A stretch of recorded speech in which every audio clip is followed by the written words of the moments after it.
I want to start off by asking you the question, where is the best cover on the map for CTs specifically? And on Inferno, the answer to this question for both A and B is on the bomb sites. For A, you have the site, you have graveyard, you have pit, you have balcony, you have moto, you have library. And for B, you have the site, you have coffin, you have places like dark and new box and fountain and first oranges and second oranges and flower boosts.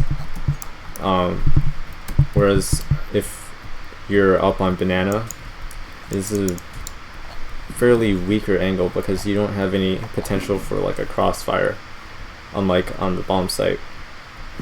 And there's only like one place to look at if you're a T coming up here, whereas if you're a T running up here, you have like a million different places to look at. So very often when you're in these positions, you're not going to want to commit to a fight because the weaker position is up forward and the ideal cover is all the way behind you. So if you're playing here, generally don't commit to the fight unless you think you have a very clear advantage, like they're running over a Molotov. You don't want to be caught out where the cover is weaker. You want to be in these much better positions where the terrorists have to worry about a million different angles and where you can have all these crossfires, right? So you might be wondering, if all the best cover is on the bomb site, why not just play the bomb site? We have the best cover, right? And the reason why you want to play forward early in the rounds is simply because the T's job is to get map control. And the reason why they want map control is to deny information so that you don't know which bomb site they're taking, so you don't know what's the ideal way to set up. And if you don't know the ideal way to set up, then you're going to have to split your CTs between B and A. And so even if you have the best cover, you have all these great crossfires, it doesn't matter because you have potentially 5 Ts going up against your 2 or 3 CTs. And even though your CTs are being set up in the ideal manner, they have more people. So you're going to probably lose if you just stay huddled up in the bomb site. So what's the solution then? You don't want to be on the bomb site because here you're not getting any information, and over here you don't want to be here because it's a weak position relative to the kind of cover you can have on a bomb site. And the solution is that early in the rounds you play forward, you play in these weak positions, but you don't commit to the fight. You don't commit to the fight unless you think that they're making a mistake or they're doing something like running over a Molotov. And the goal of what you're doing early in the rounds is to force the T's to pay the cost of taking map control. And that means forcing them to use their utility, forcing them to take up time on the clock, and forcing them to slow down because they know that if they just run up with their knives out, that you're in a position to punish them for it. So what that's going to look like is for banana, you probably want to throw some early nades. And if you're a T and you see all these nades and Molotovs running in, then the only way you're going to get map control is if you yourself throw your own set of nades, right? Something like that.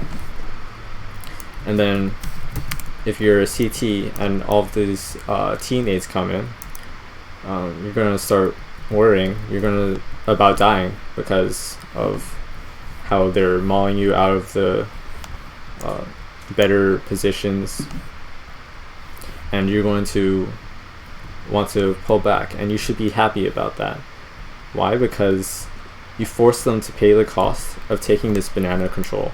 So even though they forced you back and they did their job of denying you information, at least you force them to take the time and take the utility to push you back.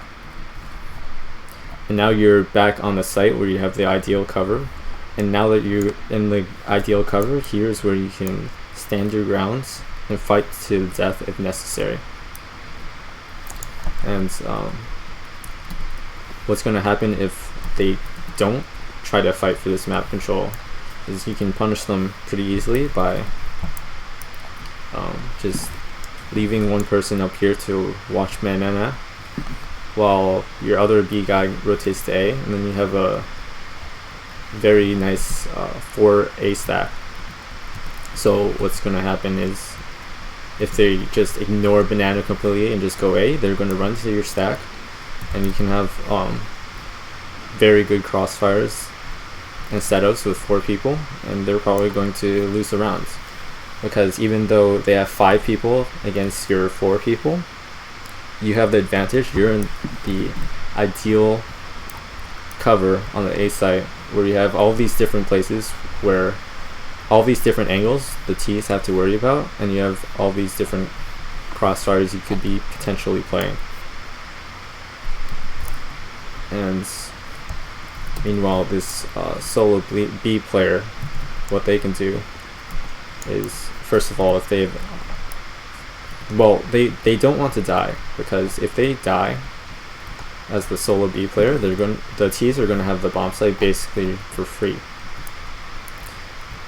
But at the same time, you don't want to give up the banana control that you worked so hard to get, because once they're up banana and you're not there, you're not going to be able to know it. You want the information still.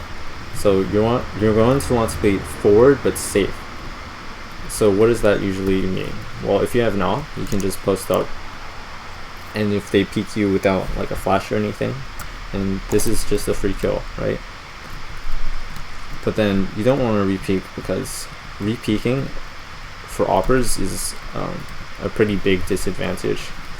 Like if I'm just holding this angle, all I have to do to kill someone is click. But if I'm re-peeking, and what I have to do is move, stop, scope in, click, and that's a huge difference. If I'm a T opper just posted up and you're re-peeking into me, I'm really happy about that. It's very easy to die if you're re-peeking. So definitely what you should do instead after you take that first shot, regardless of whether you get the hit or you miss, probably just fall back, take an angle like this, take a shot, pull back, take an angle like this, take a shot, pull back. And the T's are going to be worried about you opping them, right? So they're going to have to use a bit more probably flashes and take a bit more time because they're worried about dying. And what that's going to hopefully allow your teammates to do is rotate over, give your teammates the time to rotate, because the T's have to slow down a bit if they don't want to die. And then meanwhile, once you're all the way back in the site, you can play a position like this, where this is really good cover because there's a million places the T's have to worry about when they're running in. And in a place like this, here's where you can feel comfortable fighting to the death, because the site has so many different places where it's really good cover. And then once your teammate, or 2 teammates if you think they're really committing to B, then you have a much more default setup where you have 3 players on one side and 2 players on the other, and it sort of resets back in that sense. If you decide to rotate a player over to B and then they come B, and then it plays out more normally. Meanwhile on the A side, Oh, actually, first I should say what happens if you don't have an op. So if you don't have an op, you don't really have the same option to take this easy kill, especially since M4s are not one-shot headshot. You don't really have that option. So what's going to happen if you have a Molotov, or even if you don't, you can jump spot over this half wall, and it's a pretty safe, but it's a pretty safe way to get this information. And then if you see them running up, you can just throw your molly down if you have it and call for help. And just in general, if you're playing a position that you know is weak but forward, and your goal is to get information,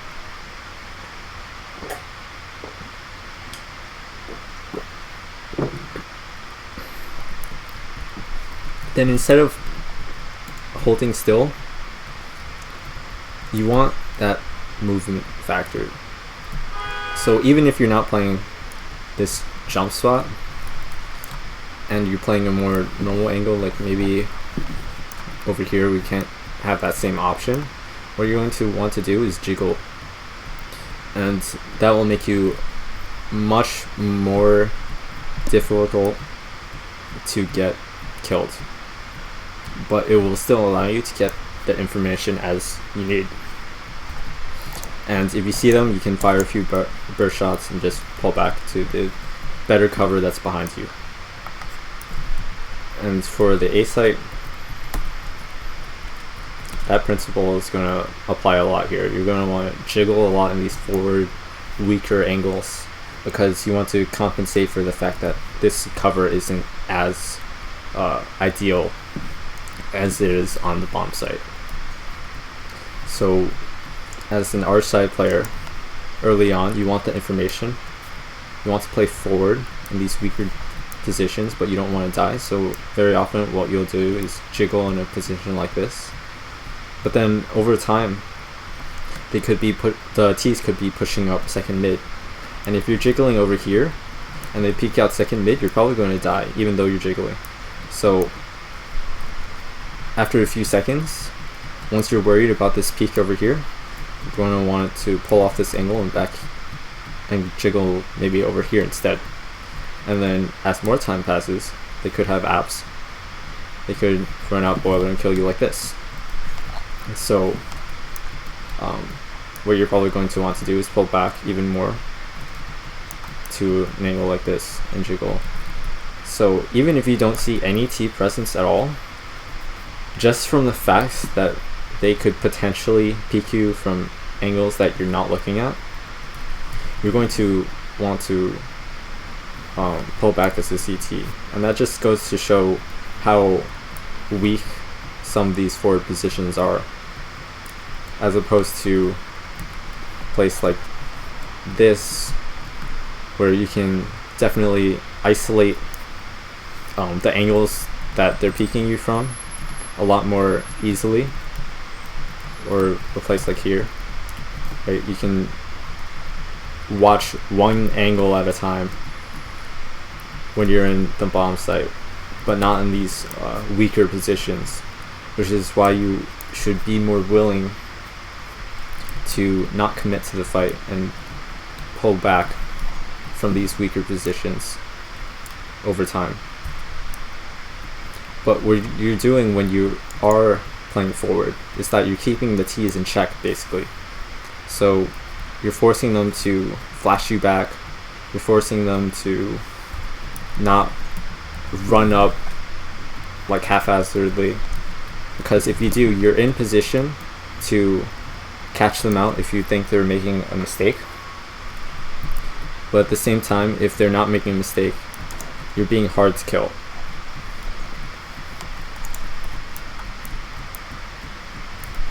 And even in a position like here, even though this is not as forward, it's still pretty easy for a T to just pre-fire you. So what's going to end up happening is you're going to spend probably a lot more of the mid rounds playing a bit more back, and then you're going to slowly allow the T's to push you back to the site. But you're happy with letting them do that, because if you're taking the angles properly and you're slowly pulling back to the site, then you're forcing the T's to pay the cost of taking the map control away from you by using their nades and using the time on the clock, etc. Same goes for a position like lane. If you're the lane player, maybe you want to jiggle out here and help your arch player if a fight happens, but ultimately they could get apps control and they can peek you from boiler, so you don't want to stay here forever. You should really feel comfortable just walking back to an angle like this and starting to worry about boiler, and then walking back to the site as the T's give you more and more pressure. And same goes for apps. This is a good position to start off the rounds, but then over time the T's can jump up into bedroom, they can come up here and they can split you from two sides, so you really don't want to be here in the rounds. As more and more time goes on, you should feel more and more worried about this kind of split, and you should be okay with just falling back to an angle like this where it's a lot easier to control the fight. And then ultimately, if they give enough, if you think the T's have put enough pressure on you, you're all going to be on the bomb site, and here's where you can fight to the death, because you have so many different good angles to play off of. You have so many different crossfires, and the T's running into this have to clear out so many different places at the same time. So generally early round, play in the forward weaker positions, and as the T's pressure you, let them push you back into the stronger but more further back positions. And so you might be thinking, well, if the T's are happy just pushing you back to the site, and the CTs are happy just being pushed back, that doesn't really make sense. How can both sides be happy with the same situation? And usually what it comes down to is which side was able to keep on to their utility. So which side has more nades at the end of the rounds, and how much time is left on the clock. So if the T's have used all of their nades to push you back onto the site, and they have like 15 seconds left, then even if none of the T's die, they should be really sad, because it's not a great position to be in. But if on the alternative side there's a minute left and you threw all your nades to try to keep the T's back, and yet they have the entire map control and there's like a minute left and they have all of their nades, then you should feel really sad. And that's the general idea. And so that's essentially what determines who is happy. And the thing about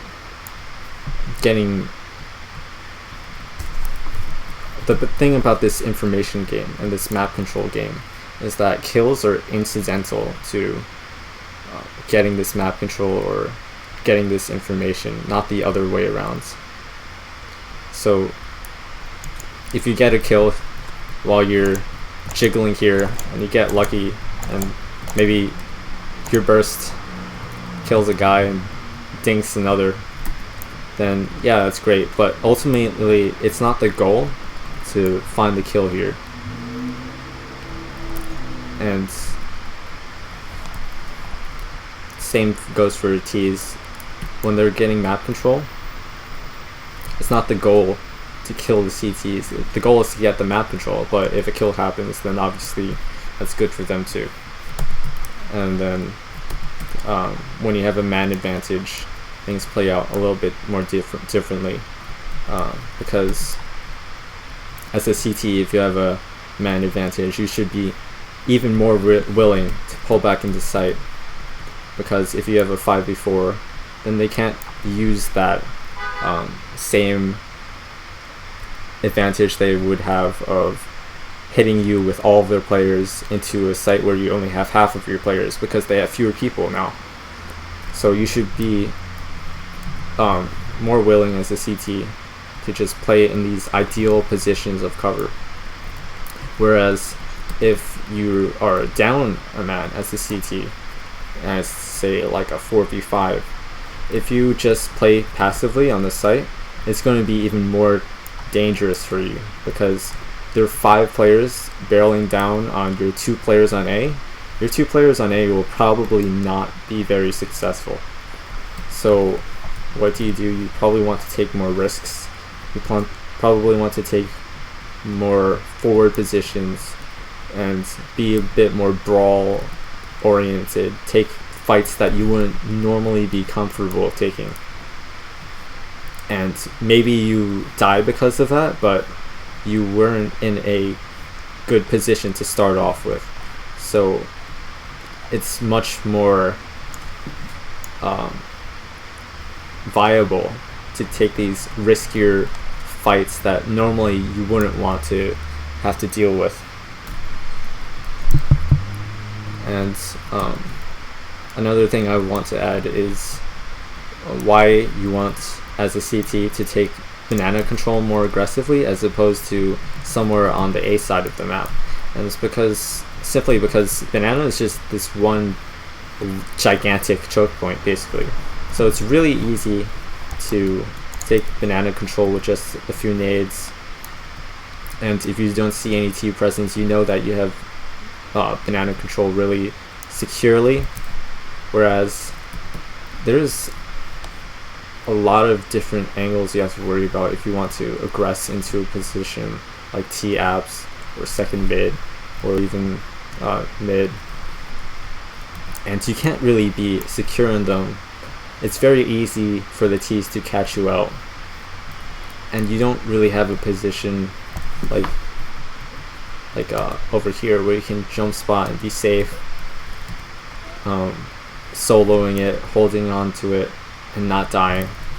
If you're all the way up here, it's really hard to just be safe.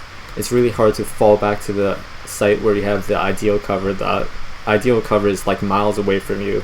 You're in the jungle, basically. So I would recommend, generally on the A side, there's a lot less incentive to play more, to push more aggressively. Especially when you consider that generally you have 3 players at A anyways. So generally you should feel better about playing back because you have 3 players instead of 2 towards B. So you should be fine with not having to do anything crazy. But yeah, that's the overall idea of how to play CT on Inferno.